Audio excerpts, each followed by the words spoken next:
Okay, good morning, everybody. Filming live from the school today. Today we're going to be talking about surface area, and we're going to be talking about 5 different 3D shapes. And before we get into all the math and all of that, I just want to kind of show you some of the shapes that we're going to be working with and what kind of sides we're going to be working with, because they're all a little bit different. So the first one you've probably seen before is a rectangular prism. So I got a piece of wood here. And it has 6 faces, and often all 6 faces are, well, there's 3 pairs of different faces. So you have this one on the front and the one behind it that are the same. These 2 on the side that are the same, and then the one on the top and the one on the bottom that are the same. So we got 6 sides to account for. A cube is basically the same idea, except it's like way easier because you have 6 sides and they're all the same. So piece of cake. What do we have next? A cylinder. So I have a little coffee can here. So a cylinder has 3 faces to account for. We have a circle on the top, a circle on the bottom, and then this like wrap shape that goes around it. And if you were to like imagine kind of peeling this off, let's say, you would get the shape of a rectangle. So yeah, you'll see how we kind of get that from the formula today as well for that. And then we have a cone. Now, unfortunately, this is the best cone I could get. It is definitely not like the kind of cones we'll be working with today, because there's no weird square base on the bottom and the top of it's a bit more pointy, but same idea, and this will do a good enough job for explaining this. But a cone basically has 2 sides to account for.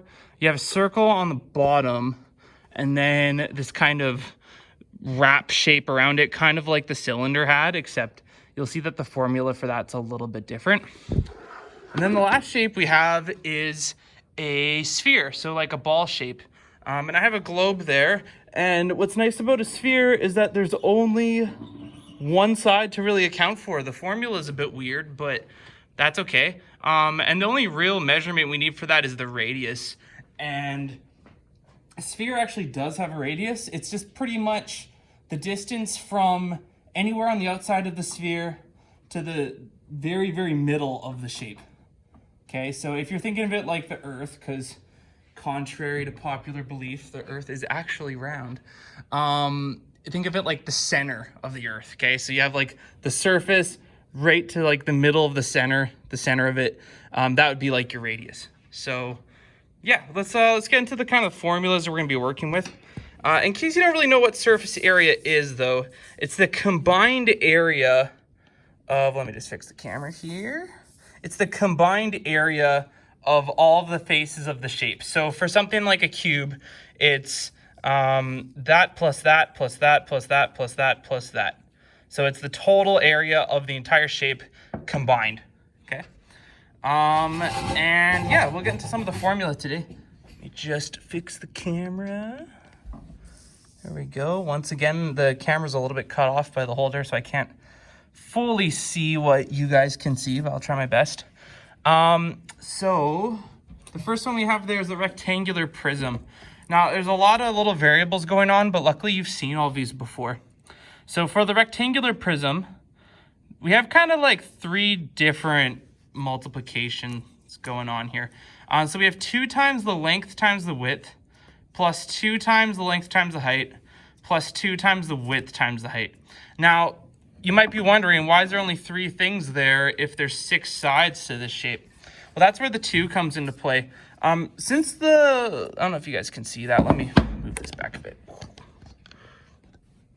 So, because the rectangle on the front and on the back are the same, we can just find the area of the face once and then times it by 2. And same with the top. The area of the top and the bottom are going to be the same. So I can just find the area of the top and times it by 2. And same thing with the left and right sides. Those 2 are the same. So I can find the area of 1 and times it by 2. So one way you can think about this is that I'm finding the area of the face just once and then timesing it by 2. And same for all of those, and then we're adding them all together. Okay. Now the cube is very, very easy. Last time when we were doing area, we found out that the area of a square is just the side length times the side length. And since a cube just has 6 faces that are all the same, I can just find the area of one of them and times it by 6. So that one's really, really easy. A cylinder. Okay, so we have a lot of crazy things going on there. So the cylinder formula is split up into 2 parts. The first part here, that's actually for the wrap of the shapes. So that kind of outside part I was telling you about. So it's 2 times pi times the radius, so the distance from the middle of the circle to the edge, times the height. Okay, and it's a little bit tough to explain. I wish I had like a can or something to show you, because you can actually like take off the label of the can. But it's basically like, let me back this up a bit here. It's basically like, imagine the circle, and if you were to kind of like unravel it, that length of the rectangle that you get is actually the circumference of the circle. So that's where the 2 pi r comes from. We talked about that last week.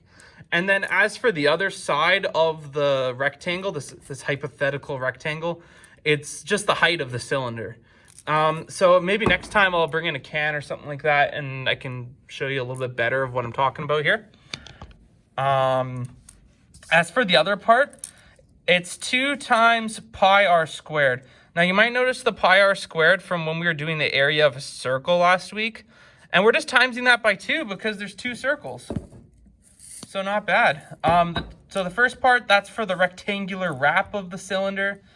And then the rest of it, that's accounting for the 2 circles. So not bad. Cone is a little bit weird. And because I don't really want to use that pylon again, I'll just kind of show you from the little beautiful drawings I have below here.